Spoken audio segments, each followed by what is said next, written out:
Hello everyone, today I'm going to show you how I prepare my Ukrainian borscht.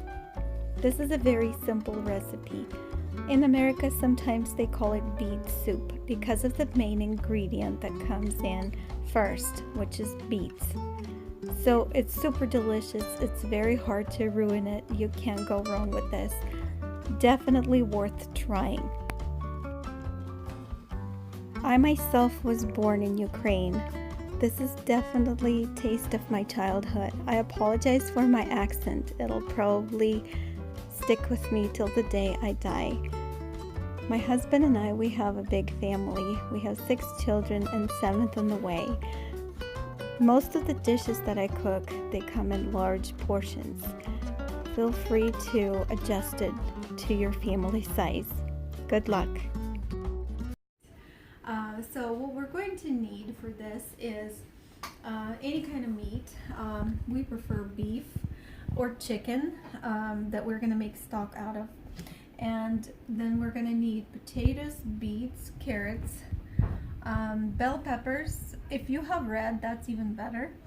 Then onions, cabbage, about half a cabbage or 3/4.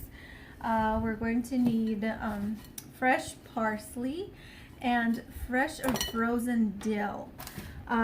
That's kind of a main ingredient, and we're also going to need garlic at the very end. I usually add these 3 ingredients at the very end. You can add other greens like sorrel or any kind of other lettuce or cabbage. Traditionally we don't do it, but if you have something like that and if you prefer, if you don't mind, my family doesn't mind, so I add that too. And we're gonna need a can of tomato sauce and half a can of tomato paste. This one is 6 ounce, so I use about half of it, good tablespoon, depending on the taste. If you like it more on the sweeter side, then I wouldn't use a whole bunch. If you like it more sour, then you can use the whole can, but that's going to be too much for this portion. Anyways, yesterday I prepared my bouillon stock, and I put it in the refrigerator overnight to be able to collect all the excess fat and lard. So I'm going to carefully fish this out, and I don't add a whole bunch of ingredients in here. I just put beef, and if you have bone in, that's even better. I didn't have anything like that, so I just put just beef itself. Beef, onions. I don't even peel onions. I just wash them and trim them of the outer shell, but the rest of them are just here. You can also add garlic at this point, but I prefer to add garlic at the very end. So then a couple of bay leaves, about 5 black peppercorns, and a tablespoon of salt. See, they're my peppercorns. And I will also take the meat out, and I will add it back into the soup at the very end. I'm also gonna shred it in smaller pieces. I will take away extra fat that was still there, all the stuff that we're not gonna eat. So we're gonna leave it and deal with it at the very end. So all we have is just a liquid left over. You can dilute it a little bit, and I'm gonna put it in a bigger pot so that I'm not gonna have to be creative on how to fit all the ingredients in this one. So see, I got all of my peppercorns, I got all of my bay leaves in here, so they're not gonna be in anybody's plate because my kids will complain if they find something like that and they will refuse to eat it. So we're gonna cube potatoes. I usually cut them in quarters, and then about this big of pieces. So for carrots, I'm gonna use the fine grater right here instead of this one, and I'm gonna shred You can do 2 carrots. I usually like 3. My family loves carrots. It just gives it that sweetness to the soup. And for beets, I'm going to use my Korean grater.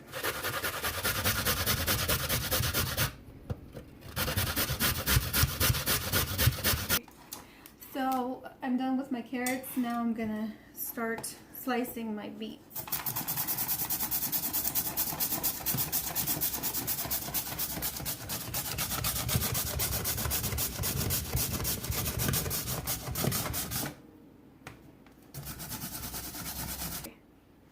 So next I'm gonna slice my cabbage. I prefer to slice my vegetables by hand because this is your handwriting and it's going to determine the taste of your dish. It's funny how we all cook borscht the same way, but it always comes out different.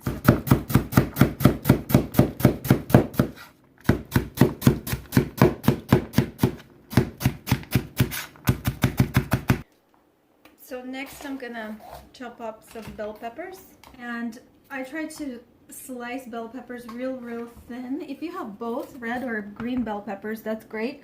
Bell peppers are they add this freshness and special taste to borscht. I prefer red if I have. If not, green is just fine. And then I just slice it in thin strips like this, and then cube it. So that way you don't need to peel it and kids don't feel like it's there because we're gonna try not to overcook vegetables. They're gonna be soft and yet crispy, so crispy at the same time. You don't want them mushy. So next I'm gonna chop up my fresh parsley. Maybe not all of it. This should be enough. The rest I'm gonna freeze.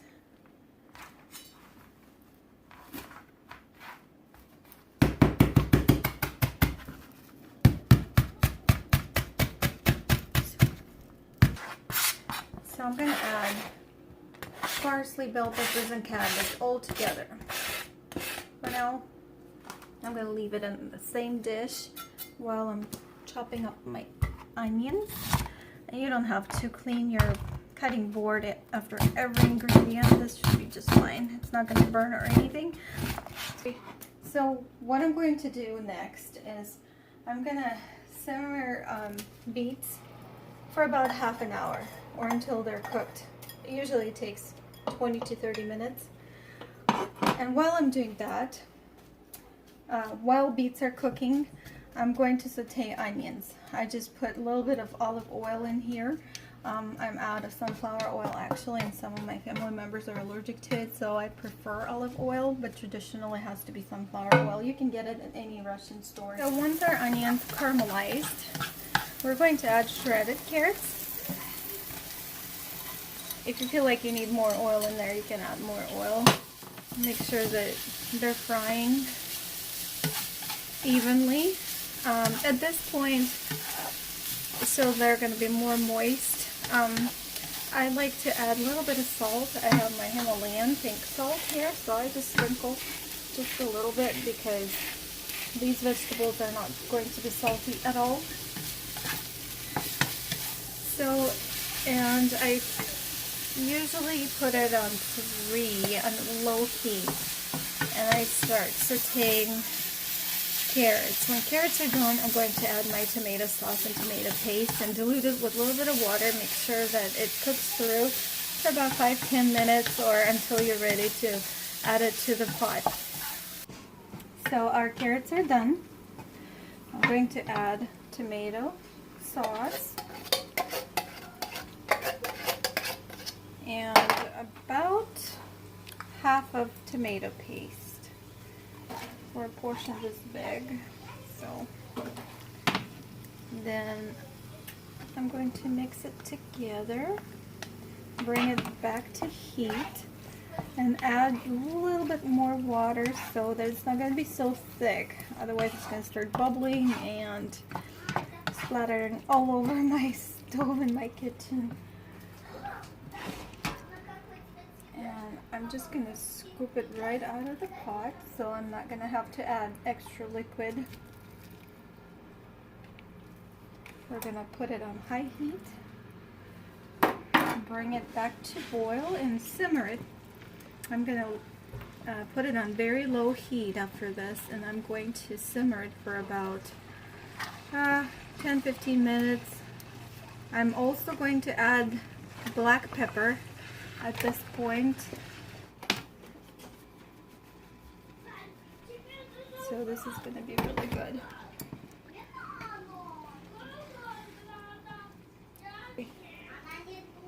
So once it starts simmering, I'm going to cover it and let it wait its turn. So it's been about half an hour. Our beets are ready. I'm going to add my potatoes and bring it back to boil. Let it cook for about 15 minutes. So while I was talking about how it is better that if you had red bell pepper, our awesome neighbor brought us red bell peppers and tomatoes. So I'm going to definitely add some red bell peppers into my borscht. It's gonna make things taste so much better. I also added chopped up my kale. I decided I'm gonna go ahead and do it this time. Also shredded my beef that I took out earlier. We're gonna add it at the very end. So this is how much I got out of it. I just trimmed it up all the excess fat. But anyways, I'm so excited because this is gonna taste so good. Oh, this is gonna make it so much better. Thank you, Mary and Charlie. I am so excited. They didn't know I was cooking borscht, and it was just such a perfect timing. It's been a good 20 minutes. And our potatoes are done. They're cooked through. So next, I'm going to add the rest of my vegetables, which is cabbage, parsley, red and green bell peppers. So, oh, this is going to be so good. Oh, it already smells so good. And like I told you, I decided to go ahead with kale this time. I'm going to add my kale just a little bit later, just because cabbage has to cook a little bit longer and I don't want my kale to be mushy. So probably at the same time with dill weed and garlic. So our cabbage and bell peppers have been simmering for about 5-7 minutes. At this point, I'm going to add my meat. I'll put it back on high to let it start boiling. Then our sauce is ready to go into the same pot. Oh, this is heavy. So we're going to add that.